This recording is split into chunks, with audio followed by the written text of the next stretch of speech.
Hey guys, and welcome to a brand new video here on FPL Now. Today we're going to be going over my team selection for Game Week 4. I've already made 2 transfers, so we're going to be going over those. If you're excited for the video, drop a like down below. Leave a comment, what are your Game Week 4 teams looking like? Subscribe if you're brand new, and let's get into the video. So, starting things off, let's go over the goalkeeper and the defenders. In goal, we do have Henderson, who has Leicester at home. Did get a nice 4-pointer in the last game against Chelsea. Made some ridiculous saves and very well awarded with, I think, one of the highest scoring goalkeepers that week, actually, below Alisson, who was, I think, the only one that got a clean sheet. But yeah, I was very, very happy about that. And then they have Leicester at home now. Again, I am most likely going to wildcard in Game Week 6, so I'm only going to have Henderson for a couple more weeks, being Leicester at home and then Man United at home, which aren't terrible fixtures at all. Leicester, obviously, a lot nicer. United, a little bit more tougher, but it is at home, so they've always got that going for them. And yeah, Henderson's been a bit of an all-over-the-place player to own, really. The first 2 game weeks went really, really badly. The 4 points definitely helped out, but he's not really done as well as I was expecting. I was kind of definitely expecting Crystal Palace to kind of keep at least 1 clean sheet in the first 3 fixtures, but hopefully they can do it against Leicester. And like I say, I'm going to be getting rid of him in Game Week 6. Most likely going to be bringing in Raya, who obviously has a really, really good fixture run after Game Week 6. So that's kind of the decision there, but hopefully Henderson can go out with a bang and get me at least 1 clean sheet in the last 2 fixtures that I'm going to own him for. I may bring him back in later on down the line in the season, but as of right now, I've got him for Game Week 4, Game Week 5, and then Everton away, I won't be having him, which again it's not exactly a tough fixture because Everton haven't been great at the moment, and I think that loss to Bournemouth after being 2 up really has deflated them. But maybe the international break has come at a really good time for them and they can regroup and kind of sort themselves out. But either way, Henderson in goal, Leicester at home. My other goalkeeper option is just Ward, who has obviously Palace away, but he's not a goalkeeper that's going to play, so he's just going to be chilling on the bench. At the back, we've got Trent, who's got Forest at home, Robinson, who's got West Ham at home, and then we've also got Porro, who's got Arsenal at home as well. So, obviously, all 4 players have home fixtures, so that's really, really good. The only bad thing is Porro is playing Arsenal, and, you know, Arsenal can turn up and absolutely decimate Spurs. But I really, really liked what I saw with Porro against Newcastle. He was having so many shots. There was a lot of set pieces. They must be working on it in training or something, where they were just kind of like passing it to Porro, and then outside the box he was just having a go.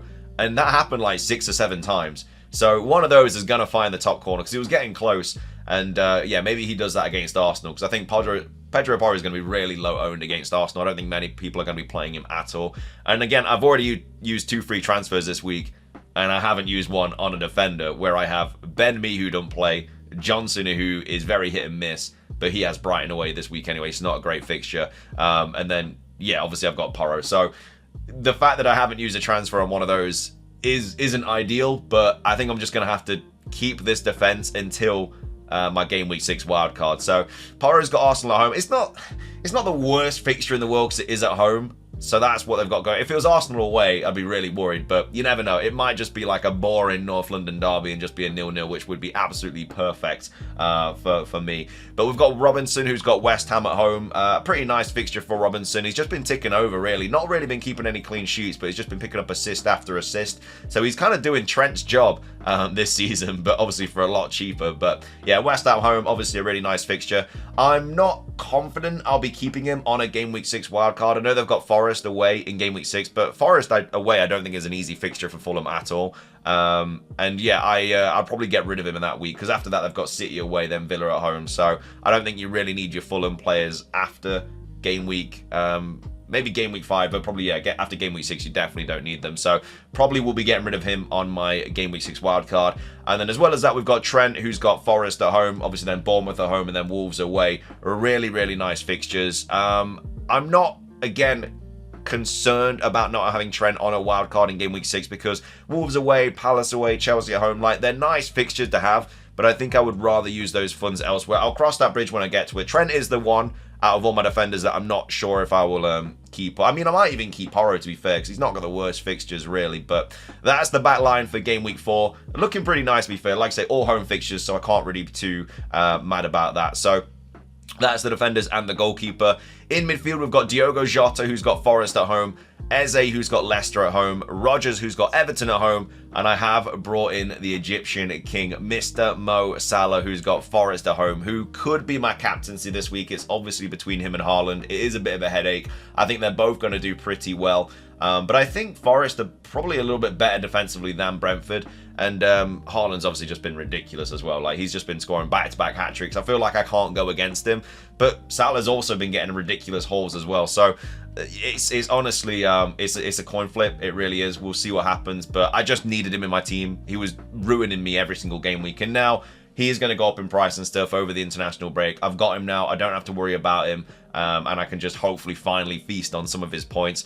But yeah, I've got Jota and Salah from Liverpool. So I've actually got 3 Liverpool players, which I'm really happy about because the fixture run for Liverpool over the next 3 is really, really good. Especially because Diogo Jota loves scoring against Forest as well. As much as I don't want to admit it, he always nabs a goal against us. Even if he doesn't start, he comes off the bench and bloody scores against us. It's so annoying as a Forest fan watching Diogo Jota in that starting lineup. But the fact that he's in my team, I think, might be the one week he doesn't actually do anything against us. So either way, it's a win-win situation for me. But yeah, Jota and Salah and Trent is my Liverpool 3. I think arguably are probably the best Liverpool 3 to own. Maybe Diaz over Jota. It's kind of, like I say, that's also a coin flip as well. Diaz hasn't really done anything until he got like his brace. Jota had got returns the first weeks and obviously didn't do anything last week. So it's literally between them, anything can happen. But obviously Salah's on penalties. He's the main threat. So I'm very happy that he's now in the team. And then Eze with Leicester at home. Yeah, Everton as well in game week 6. Man United game week 5. I think I would just keep Eze regardless, even if I was on wildcard. I think the fixtures are just really good for him. He's on penalties. And yeah, his numbers have been so good. But I'm very happy that I've got him for Leicester at home. Like I say, if you went and Mbeumo over Eze, you were obviously reaping the rewards from that 14-point haul he got against Southampton. But now Mbeumo has some pretty tough fixtures. He's got City away and then Spurs away. And I think Eze is a much better option who's got 2 home fixtures. And then obviously after that, maybe you start thinking about bringing in Mbeumo in, who's got like West Ham and Wolves and stuff like that. But as of right now, very happy I've got Eze. And then I'm playing Rodgers again this week. It's between him and Smith Rowe, but Everton at home I think is just a much better fixture than West Ham at home. And yeah, I don't think I'm going to be playing 3 Fulham players this week. I think Rodgers will come good. Again, he's a 90-minute man. He is getting his minutes. He's just been unlucky not to have really got any kind of returns yet. I might play Smith Rowe this week. I'm not sure. But either way, that's the midfield there. And then up top, my other transfer was, of course, João Pedro in as well for Isak. So obviously, Salah was in for Saka and then Isak out for João Pedro, which, again, I think will come good over the next couple of fixtures. I think Salah plus João Pedro is going to outscore Isak plus Saka. I mean, all 4 of them are penalty takers, so it's not even like one of them, one of them's not got that going for them. They all take spot kicks. But yeah, I think João Pedro with Ipswich and Forest at home, and then Salah with Forest and Bournemouth at home. They both have home fixtures. Obviously, Arsenal don't really have the greatest fixtures coming up. Obviously, they've got Spurs and then City, so not ideal for them. And then Isak, he does have Wolves away, which is a really nice fixture. But at the same time, I haven't really seen a lot from Newcastle's attack. Like, I know that Isak just scored, but it was a tap-in from a counter-attack. Like, Spurs would dominate in that fixture.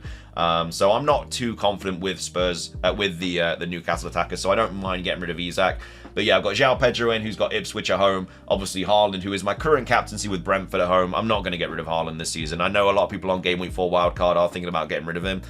I mean, he's just an absolute monster. I can't see myself getting rid of him this season at all. And I've also got Muniz in as well, who's got West Ham at home. I'm just going to make my bed and just line it. I've had Muniz since Game Week 1. He's been very underwhelming. I'll have him until my wild card. He'll be gone on the wild card, so hopefully he can get something before then.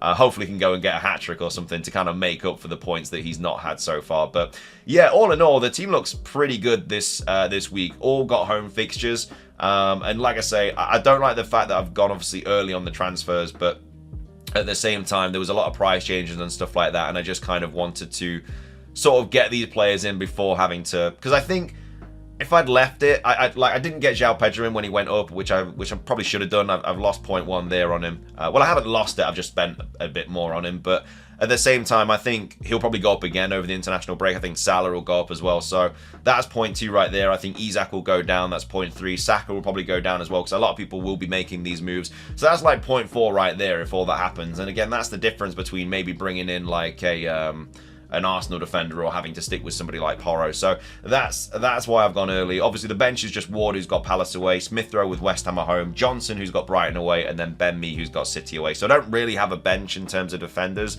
And obviously, I have taken a hit this week as well. If we go into the transfers, I do now have 1.7 mil in the bank, and I have taken a hit. This is my first hit of the season, which, again, I didn't want to be taking a hit in Game Week 4, but it is what it is. I feel like I had to get Salah and João Pedro in because I think they're just too good not to have.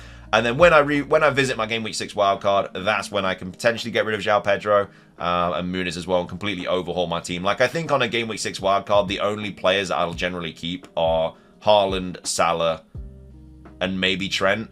And I think and probably Rodgers, and I'm probably going to get rid of everybody else. Like, I've got to get rid of Johnson and Mee because they don't play. Probably not going to keep Porro. Going to get rid of Robinson. Obviously, getting rid of Henderson. Maybe bringing in Mbeumo instead of Eze. I'm going to get rid of Muniz, probably João Pedro. Like, I'm going to completely overhaul my squad, and that's why I think the Game Week 6 wildcard is a lot better.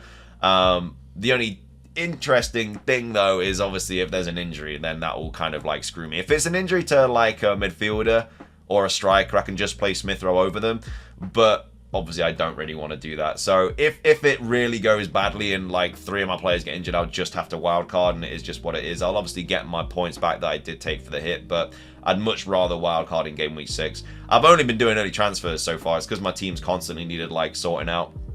And I'm in a bit of a chasing situation at the moment, which I don't like to be in. I'd rather be a step ahead of the curve. But I think Game Week 4, we should be fine. If everything is, you know, good over the international break, I think Game Week 4, and then Game Week 5, I mean, I don't know how it really works with like rolling transfers and stuff. I don't know if you keep them after the wild card or you lose them. I'll have to have a look quickly. But yeah, in Game Week 5, I'd probably just roll, to be fair. There's not really anybody that I'd probably bring in. Maybe a defender or something like that, but I don't really think so. But either way, that's what the team looks like for Game Week 4. Monday, I'll probably upload another video going over like players to bring in. Wednesday will be an updated wildcard draft because obviously there's been sort of injuries to Cole Palmer, stuff like that. Friday will be like final team selection, and then we'll do the deadline stream as well. But either way, if you enjoyed the video, drop a like, leave a comment, subscribe if you're brand new, ring the notification bell. It's everything from me. Have a great rest of your day, and until next time, peace.